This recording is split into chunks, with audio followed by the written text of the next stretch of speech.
Assalamualaikum warahmatullahi wabarakatuh, dan salam sejahtera untuk kita semuanya. Kembali lagi dengan kuliah kecerdasan buatan.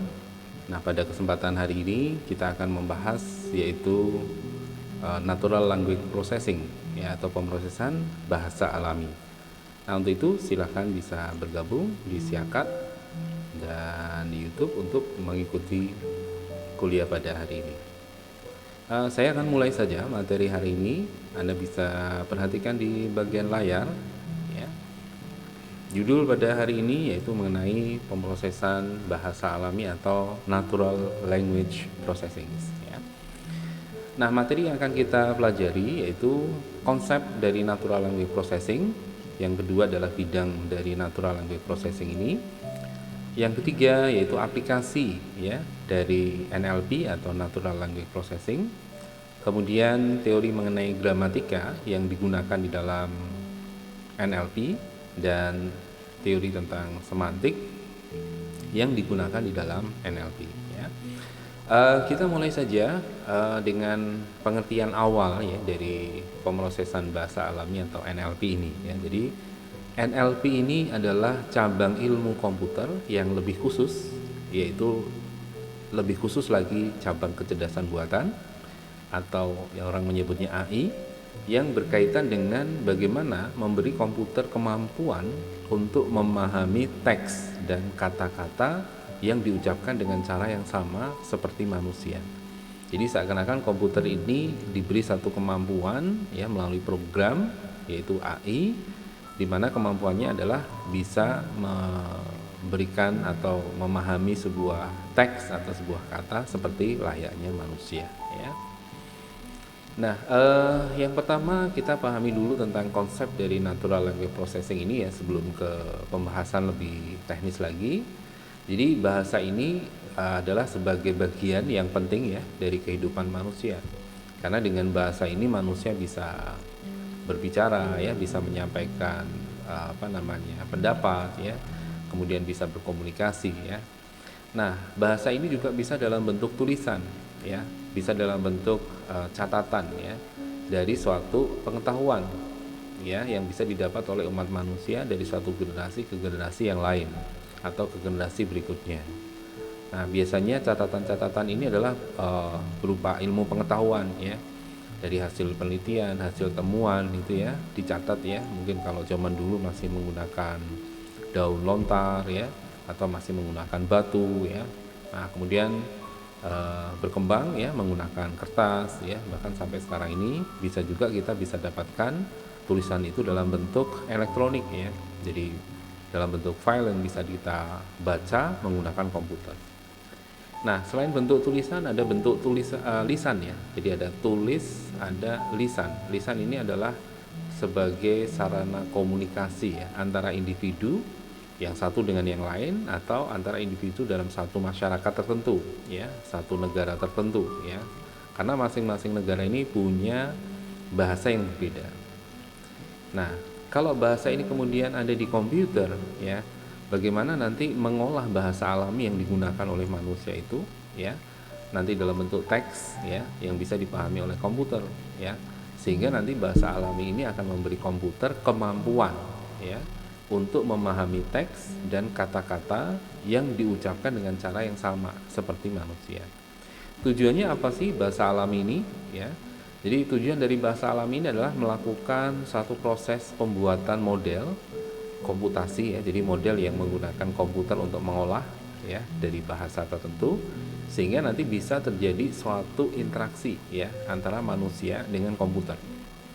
Nah, jadi komputer diberikan satu kemampuan untuk memahami kata-kata, untuk memahami suara, untuk memahami teks ya dalam bahasa tertentu sehingga mereka bisa komputer ini memberikan respon ya dari apa yang dikatakan atau apa yang ditulis ya oleh manusia. Nah, model komputasi ini bisa berguna nanti untuk keperluan ilmiah misalnya ya, untuk meneliti sifat-sifat dari suatu bentuk bahasa alami maupun untuk keperluan komunikasi ya antara manusia dengan komputer. Nah, jadi istilah bahasa alami ini adalah bahasa yang secara alami digunakan oleh manusia. Ya, setiap suku mungkin berbeda ya. Dari satu negara ada beberapa suku seperti di negara kita ya. Itu banyak bahasa ya dari suku-suku yang ada di Indonesia ya. Nah, di dalam sebuah bahasa alami atau natural language processing di mana harus memperhatikan pengetahuan ya terkait dengan bahasa itu ya. Jadi dari segi kata yang digunakan itu seperti apa ya, kemudian bagaimana kata-kata itu digabung ya untuk lalu menghasilkan satu kalimat ya, subjek, predikat, objek seperti itu semuanya kata digabung menjadi satu kalimat. Kemudian apa sih arti dari sebuah kata ya, jadi satu kata itu punya arti tertentu ya. Ini biasanya setiap bahasa itu bisa dipahami berdasarkan arti katanya. Karena bisa berbeda-beda ya, mungkin ada kata yang sama di bahasa 2 atau 3 bahasa tapi artinya bisa berbeda ya. Kemudian apa sih fungsi dari sebuah kata yang ada di dalam kalimat? Nah, jadi setiap kata ini bisa berfungsi berbeda ya kalau ada di kalimat tertentu ya. Di kalimat A mungkin dia berfungsi sebagai fungsi tertentu, kemudian di kalimat B jika dia menjadi satu fungsi tertentu. Nah, tetapi jika kita harus juga mempertimbangkan ya hal yang sangat berperan di dalam satu bahasa. Jadi dalam satu bahasa itu ada aspek kemampuan ya, kemampuan manusianya ya untuk berbicara, untuk menyampaikan kata-kata dalam satu bahasa tertentu, kemudian untuk memahami atau mengerti ya apa yang disampaikan ya oleh orang lain ya, kemudian bisa memberikan jawaban atau memberikan respon, dan ini biasanya diperoleh secara terus-menerus ya selama manusia itu hidup ya. Jadi mungkin dengan satu bahasa tidak cukup ya, belajar lagi bahasa yang lain ya, belajar lagi bahasa yang lain sehingga bisa berkomunikasi dengan orang lain di negara yang berbeda misalnya ya. Nah, contoh misalnya dalam satu percakapan seseorang itu bisa memberikan jawaban dari suatu pertanyaan.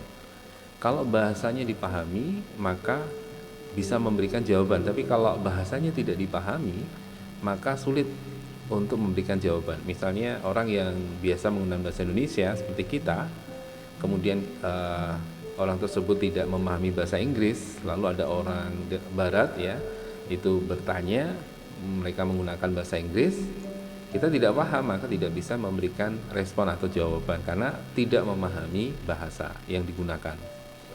Nah, kemudian di dalam satu percakapan itu tidak hanya ya berdasarkan pada kemampuan berbahasa juga ya, jadi tidak hanya sekedar bahasa gitu ya, tapi juga harus tahu istilah umum yang digunakan dalam kelompok percakapan itu ya. Jadi ada bahasa-bahasa yang letterlek gitu ya, jadi artinya memang apa yang ada di dalam kalimat tersebut ya, kata-kata yang ada di situ, tapi ada juga kata-kata yang merupakan kombinasi ya dari dua kata atau lebih yang memiliki arti yang berbeda. Nah, maka di sini harus juga dipahami ya konteks dari percakapan itu ya. Jadi ada bahasa yang kadang-kadang orang dewasa ya itu memahami, tapi anak-anak tidak memahami gitu ya. Jadi apa yang dipahami artinya berbeda gitu ya. Nah, kemudian di natural language processing ini ada beberapa bidang ya, di mana pengolahan bahasa alami ini yaitu mengenal beberapa tingkat pengolahan ya. Jadi ada beberapa tingkatan dalam pengolahan bahasa ya, sehingga bisa dipahami oleh komputer ya. Nah, di sini dijelaskan beberapa bidang dari pengetahuan yang terkait dengan NLP ini ya, atau Natural Language Processing atau pemrosesan bahasa alami ini. Yang pertama adalah fonetik dan fonologi ya. Jadi istilah fonetik dan fonologi ini berhubungan dengan suara yang menghasilkan kata yang bisa dikenali ya. Jadi suara yang menghasilkan kata, ada suara perempuan, ada suara laki-laki gitu ya, ada suara anak-anak itu ya. Ini dipelajari dalam fonetik dan fonologi. Nah, jadi bidang ini menjadi sangat penting ya dalam proses untuk membuat aplikasi yang menggunakan metode speech based system. Jadi sistem yang basisnya itu menggunakan suara ya, speech atau kata-kata ya. Jadi kalau tidak dipahami ya, komputer tidak akan bisa memberikan respon ya, karena pemahamannya adalah berdasarkan fonetik dan fonologi. Lalu yang kedua yaitu morfologi. Nah, morfologi itu adalah satu pengetahuan tentang kata dan bentuknya yang dimanfaatkan untuk membedakan satu kata dengan kata yang lainnya. Nah, sehingga pada tingkatan ini bisa juga dipisahkan ya antara kata dan elemen lain ya, seperti misalnya tanda baca misalnya. Ya, ini dipelajari di morfologi ya. Jadi untuk memahami apa? Membedakan satu kata dengan kata yang lainnya. Nah, misalnya contoh kata going ya dalam bahasa Inggris, kemudian understand ya dalam bahasa Inggris ya. Nah, going ini ternyata terbagi menjadi dua, yaitu go, kata go itu adalah bagian yang utama ya atau rootnya, sementara ing ini adalah suffixnya atau akhirannya. Jadi ini terdiri dari dua kata ya, going. Tapi kalau dalam bahasa Indonesia itu pergi ya, hanya pergi ya. Tapi bisa juga misalnya pergi ke. Nah, ini adalah going ya. Kemudian kata understand. Understand ini ada dua kata di situ ya. Ada under, ada stand ya. Under itu sebagai awalan atau prefix. Kemudian stand-nya ini adalah root atau yang utama. Ya, jadi kata under mengawali stand. Ya, jadi understand ini artinya sebenarnya paham. Bukan understand itu berarti berada di bawah, bukan seperti itu ya. Nah, ini nanti dipelajari di morfologi. Jadi pemahaman terhadap kata. Nah, kemudian yang ketiga bidang di natural language processing ini adalah semantik ya. Semantik itu adalah bagaimana pemetaan bentuk dari struktur sintaksis ya, susunan kalimat, sintaksis itu dengan memanfaatkan tiap katanya ke dalam bentuk yang lebih mendasar dan tidak tergantung pada struktur kalimat. Nah, ini artinya semantik. Sehingga semantik ini mempelajari arti dari suatu kata ya, dan bagaimana arti kata tersebut membentuk maksud dari kalimat yang utuh. Jadi sebuah arti kata disusun dalam satu kalimatnya memiliki maksud tertentu ya. Nah, sehingga di dalam tingkatan ini belum tercakup juga konteks dari kalimat tersebut ya. Jadi semantik baru susunan kalimat dari beberapa kata yang memiliki maksud tertentu. Kemudian ada juga cakupan lain yaitu konteksnya. Ya, jadi kalimat itu dipakai dalam konteks apa, itu nanti akan bisa berbeda. Lalu yang keempat adalah pragmatik. Nah, jadi pragmatik ini adalah pengetahuan di mana berkaitan dengan masing-masing dari konteks yang berbeda tadi dari semantik, tergantung pada situasi ya, pada kondisi tertentu, situasi tertentu, dan pada tujuan dari pembuatan sistemnya. Ya, jadi pragmatik ini menunjukkan keterkaitan gitu ya antara semantik yang satu dengan semantik yang lain ya. Kemudian ada discourse knowledge ya. Jadi discourse knowledge ini adalah bagaimana melakukan pengenalan ya, mengenalkan apakah suatu kalimat yang sudah dibaca, sudah dikenali sebelumnya akan mempengaruhi arti dari kalimat selanjutnya. Ini namanya discourse knowledge ya. Nah, ini ada di dalam materi atau pengetahuan bahasa ya. Kemudian ada word knowledge. Nah, kalau word knowledge ini adalah pengetahuan dunia atau umum ya sifatnya. Jadi mencakup arti ya dari sebuah kata secara umumnya ya, dan apakah ada arti yang khusus bagi suatu kata dalam suatu percakapan ya dengan konteks tertentu. Jadi mungkin kata itu dipakai di konteks yang berbeda akan memiliki arti yang berbeda. Tapi secara umumnya itu digunakan sama ya, antara satu orang dengan orang yang lain ya, satu bahasa dengan bahasa yang lain, ada beberapa yang sama ya secara umum. Nah, kemudian kalau dilihat aplikasinya bagaimana? Nah, ini adalah penerapannya ya. Jadi aplikasi yang digunakan di sistem komputer untuk mengolah bahasa alami. Ada yang namanya adalah text based application ya. Jadi text based application ini mencakup segala aplikasi yang melakukan proses terhadap teks yang tertulis ya. Misalnya buku ya, berita ya, di surat kabar, lalu ada email ya. Kemudian ada apa namanya? Website ya. Jadi di website itu ada banyak tulisan ya, di portal dan sebagainya. Nah, jika ini bisa digunakan ya, aplikasi ini untuk kebutuhan seperti itu. Ya, misal contoh mencari topik tertentu dari sebuah buku ya. Jadi buku ini ada beberapa topik pembahasan, kita bisa mencari topik tertentu di buku itu. Ya, misalnya di perpustakaan ya, kita bisa menemukan banyak buku ya. Nah, topik itu bisa dikelompokkan nanti di perpustakaan itu ya, menjadi DW ya, menjadi kelompok-kelompok. Ini membahas tentang topik tertentu, kemudian ada penomorannya ya, ada pengkodeannya. Lalu mencari isi dari surat atau email ya. Jadi email yang kita terima ya, mungkin puluhan, ratusan, ribuan email yang kita terima, kita bisa mencari di email itu isi yang kita kehendaki ya. Jadi kita mencari email yang dulu pernah kita terima mungkin beberapa tahun yang lalu, kita lupa ya itu kapan gitu ya, kita bisa mencarinya berbasis teks yang kita search ya di dalam email tersebut. Kemudian yang ketiga juga bisa menerjemahkan dokumen misalnya ya, dari satu bahasa ke bahasa yang lain. Jadi dokumen yang satu dengan dokumen yang lain itu bisa diterjemahkan ya. Jadi kalau kita dapat buku misalnya berbahasa Inggris, kita terjemahkan bahasa Indonesia, akan lebih mudah memahami gitu ya. Nah, ini salah satu aplikasi dari Natural Language Processing, yaitu text based application, yaitu aplikasi yang basisnya adalah teks. Yang kedua adalah dialog ya, dialog based application ya.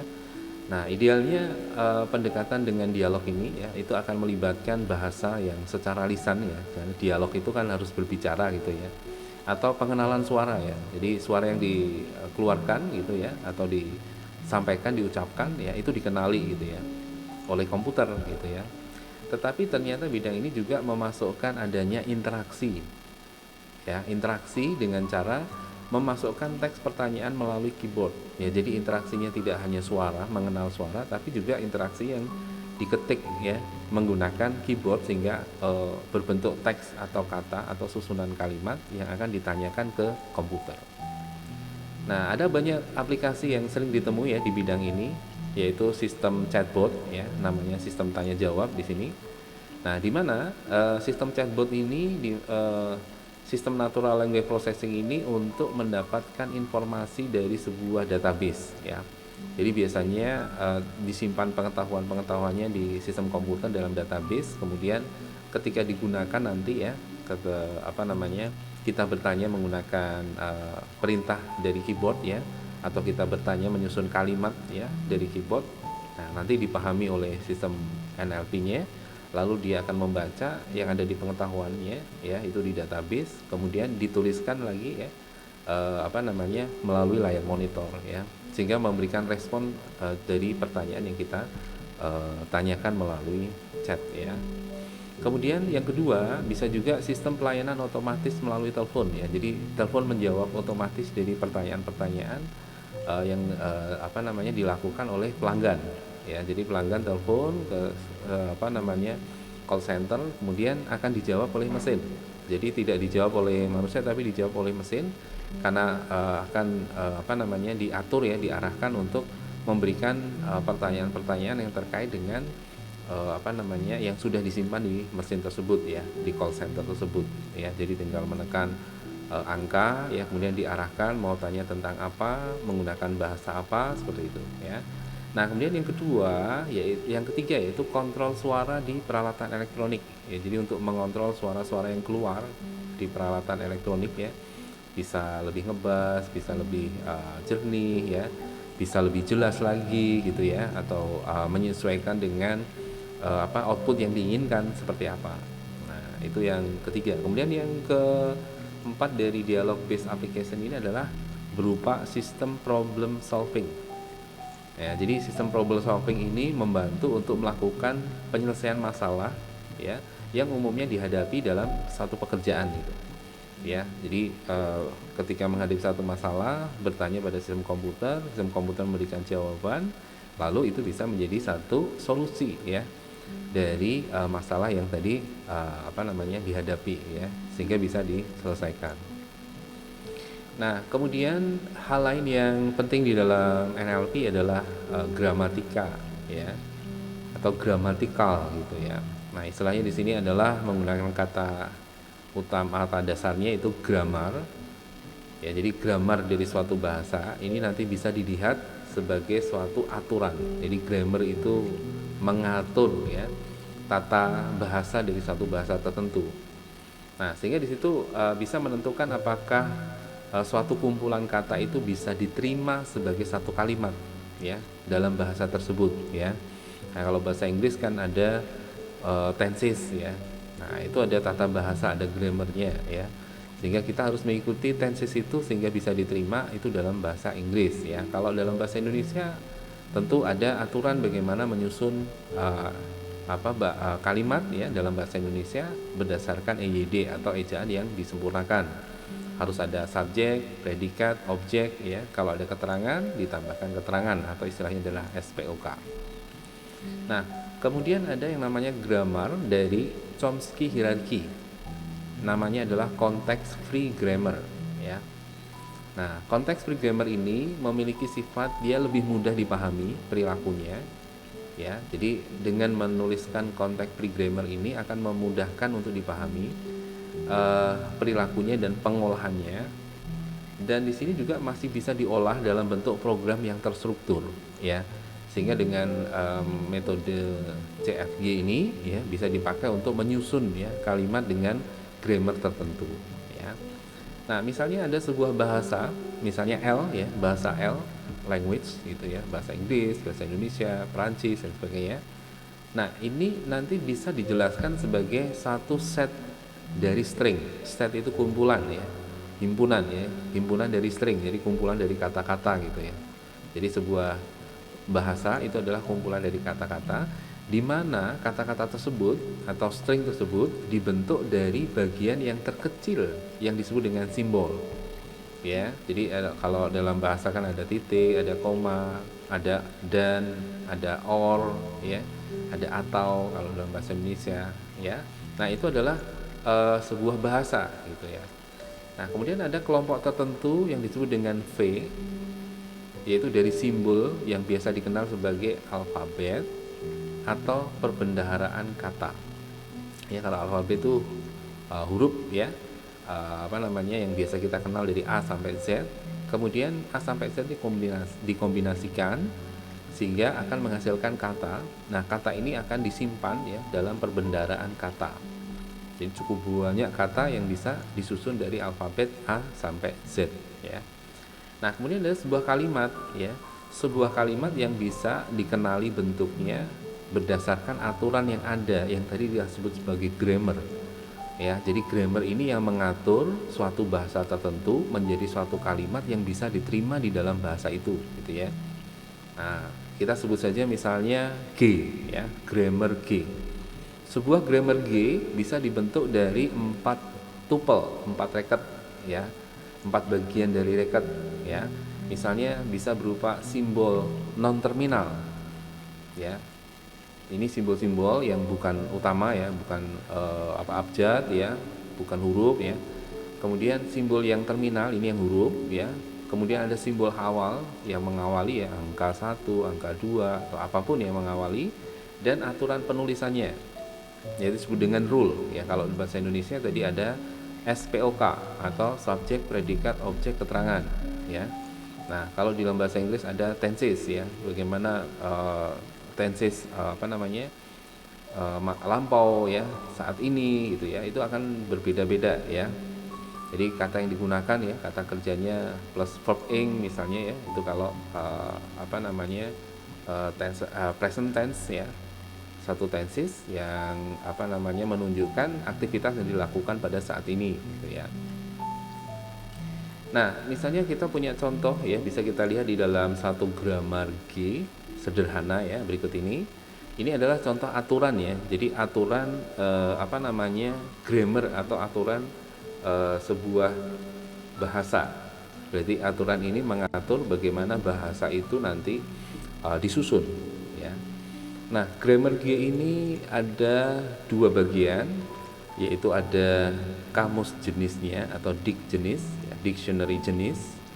Nah, jenis ini bisa misalnya kata benda, kata kerja. Oh, ini jenisnya kata benda, ini jenisnya kata kerja ya. Kemudian juga bisa ini adalah frasa benda ya. Jadi kalau kata sama frasa ini beda.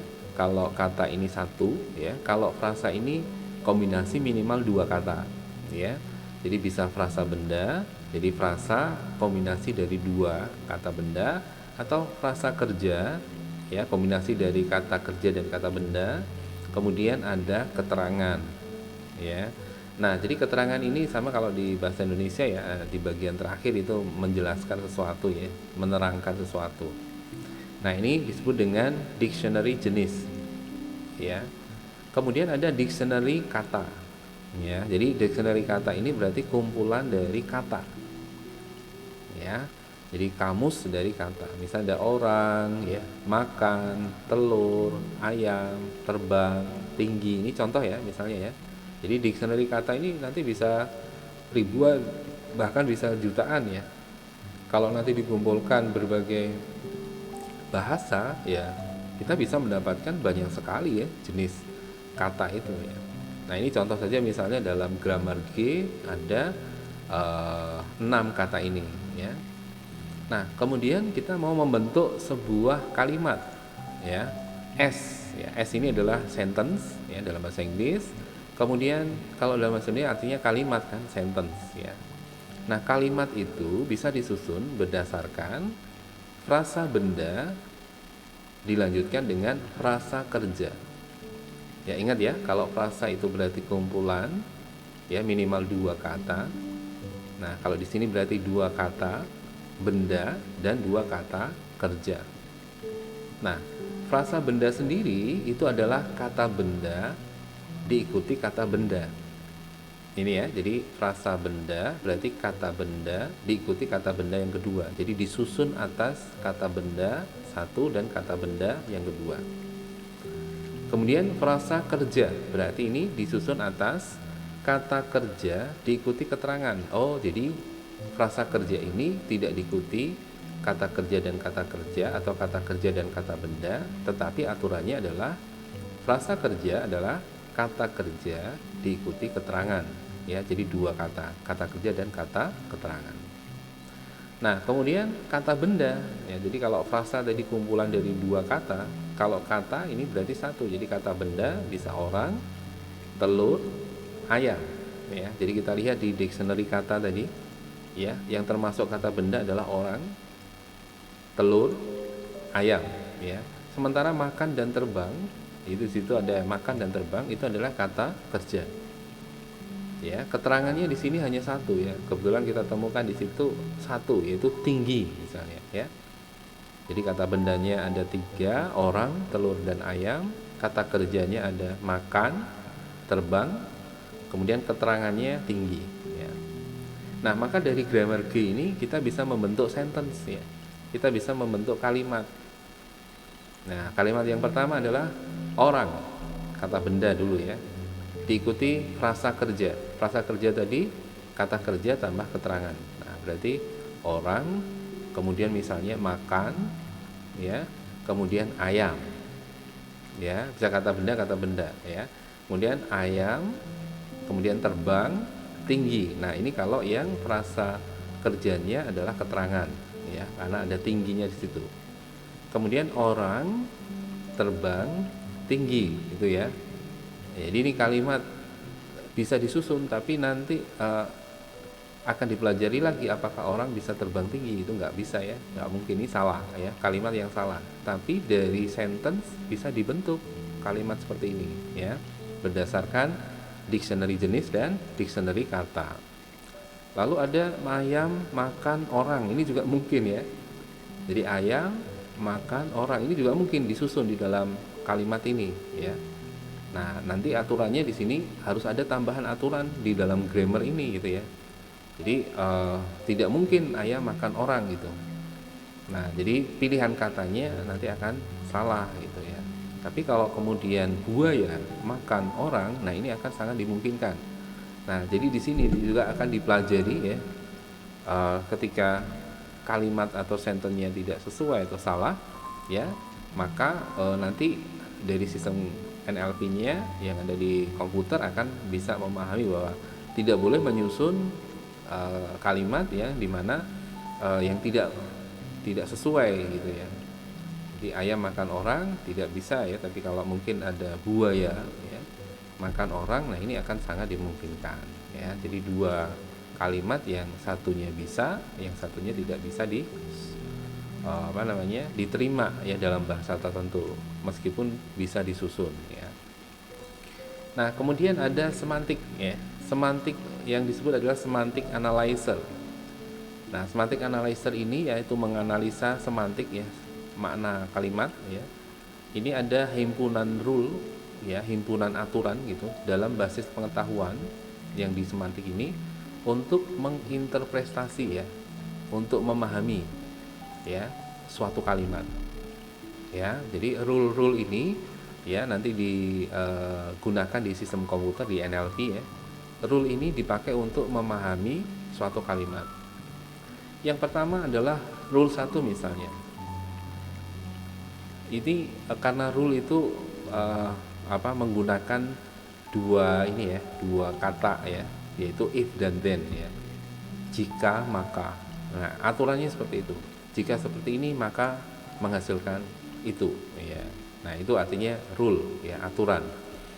Nah, sehingga kita misalnya aturan yang pertama ya, ada aturan if determiner adalah bagian pertama dalam kalimat dan diikuti oleh noun ya. Jadi menentukan ya bagian pertama dari kalimat ya, bagian pertama dari satu kalimat kemudian diikuti kata benda, maka then noun tersebut dianggap sebagai subjek ya. Jadi kalau kata bendanya di awal kalimat, maka kata benda tersebut adalah subjek. Nah, ini rule 1, aturan yang pertama. Nah, ini disebut dengan semantik. Jadi tadi grammar tadi itu harus mempertimbangkan semantik juga, artinya menggunakan semantik untuk mengatur ya, membuat rule, aturan dari penyusunan kalimat ya.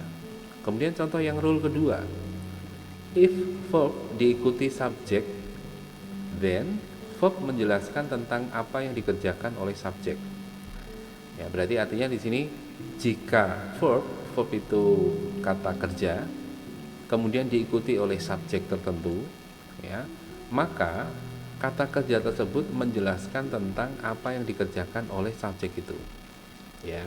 Misalnya Andi makan gitu ya, berarti ini rule yang kedua, berarti Andi sedang mengerjakan makan tadi ya. Lalu rule yang ketiga, if noun diikuti subjek dan verb, then noun tersebut dianggap sebagai objek. Nah, ini ya. Jika noun itu kata benda ya, diikuti oleh subjek tertentu dan kata kerja, maka noun tersebut dianggap sebagai objeknya. Nah, itu ya dalam susunan kalimat. Kalau ada rule semantik seperti ini, maka bisa diketahui ya, oh itu adalah rule yang ketiga tuh.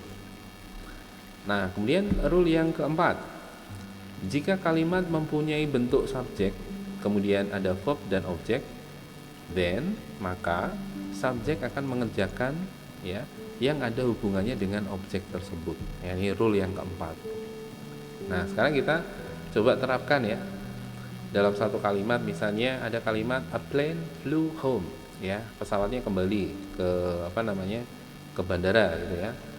Nah, maka di sini kalimat a plane flew home itu akan memicu basis pengetahuan dari semantik tadi di rule yang keberapa? Yaitu rule 1. rule 1 itu apa tadi? Mengidentifikasi bahwa plane-nya sebagai subjek. Ya, jadi pesawatnya sebagai subjek. Lalu rule 2. Rule 2 menjelaskan bahwa plane flew, artinya bahwa pesawat itu terbang kembali gitu ya, terbang. Jadi pesawatnya terbang. Lalu rule 3 dan 4 itu mengidentifikasi home sebagai objeknya. Jadi terbangnya kemana gitu ya. A plane flew home. Jadi terbang kembali ya ke bandara. Jadi rule yang ketiga dan keempat mengidentifikasi home sebagai objeknya.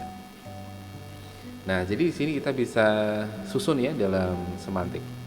Kemudian natural language processing ini juga bisa digunakan sebagai front end atau bagian depan pada sebuah sistem AI ya, sistem artificial intelligence, di mana nanti data akan dilewatkan secara verbal di bagian depan dari sistem AI-nya melalui NLP ini ya. Jadi bisa disampaikan, diomongkan, diucapkan, kemudian sistem NLP-nya ini menangkap apa yang disampaikan, kemudian diproses belakangan ya. Setelahnya itu ada proses-proses berikutnya. Jadi sistem AI-nya dipakai untuk menangkap suara ya. Nah, nanti di belakangnya ada aplikasi lain yang nanti akan mengolah suara tersebut. Nah, sehingga di sini bisa menggunakan pendekatan ya. Pendekatan yang dipakai adalah semantic grammar. Tadi ya, jadi susunan kalimat ya, semantic grammar dengan aturan penulisannya dipadukan dengan dictionary tambahan dan template grammar. Jadi dictionary tambahan itu kata-kata tambahan atau kamus yang menyimpan kata-kata yang bisa diolah ya dalam semantic grammar, atau ada template grammarnya. Jadi bagaimana grammar itu disusun ya dalam satu kalimat, ada template-nya. Nah, template-nya ini yang akan membantu sistem NLP ya untuk memahami apa yang disampaikan oleh manusia ya, entah itu dalam bentuk suara atau diketik ya dalam bentuk teks ya. Nah, itu kira-kira gambaran NLP ya. Nah, sehingga di sini kita bisa mendefinisikan bahwa semantik dan arti sebenarnya. Nah, ini ya, jadi kalau semantik itu kan maksudnya adalah bermakna gitu ya. Arti yang maknanya apa sih gitu, arti sebenarnya itu apa gitu ya. Nah, ini adalah suatu proses yang sulit karena tergantung pada maksud dalam kalimat, dan juga ada kemungkinan arti yang lain gitu ya dalam kalimat itu ya. Jadi ada arti yang berbeda yang kalau menggunakan kata yang sama dengan kalimat yang berbeda artinya juga berbeda. Misalnya contoh, misalnya adalah makan hati gitu ya. Makan hati ini bisa diartikan benar-benar makan hati, letter luck ya, makan dengan lauk hati ampela ayam misalnya gitu ya. Atau bisa jadi makan hati ini artinya sebenarnya perasaan sedih gitu yang ada di hati seseorang ya. Jadi arti makan hati ini ada perasaan sedih. Nah, maka di sini kita lihat apa deh? Di mana letaknya ya di dalam kalimat itu ya. Kalau ternyata ada di dalam kalimat misalnya karena baru mendapat rezeki, anak itu makan hati di restoran. Wah, ini maksudnya dia makan, beneran makan hati gitu ya. Hati ampela ya. Yang nikmat gitu ya. Nah, ini benar-benar makan hati di restoran. Jadi artinya ini adalah arti yang pertama tadi ya, yang diartikan dengan makan ya, dengan lauk hati. Tapi kalau kalimatnya beda, misalnya dia makan hati karena ditinggal pergi pacarnya misalnya gitu ya, maka artinya adalah arti yang kedua, yaitu perasaan sedih ya. Jadi dia sedih karena ditinggal pergi pacarnya, bukan benar-benar makan hati tetapi sedih karena ditinggal pergi pacarnya gitu ya. Nah, itu pelajaran mengenai NLP atau Natural Language Processing. Semoga bermanfaat ya. Terima kasih atas perhatiannya. Wassalamualaikum warahmatullahi wabarakatuh. Sampai ketemu lagi di pertemuan yang berikutnya ya. Sampai jumpa di materi kecerdasan buatan yang lain.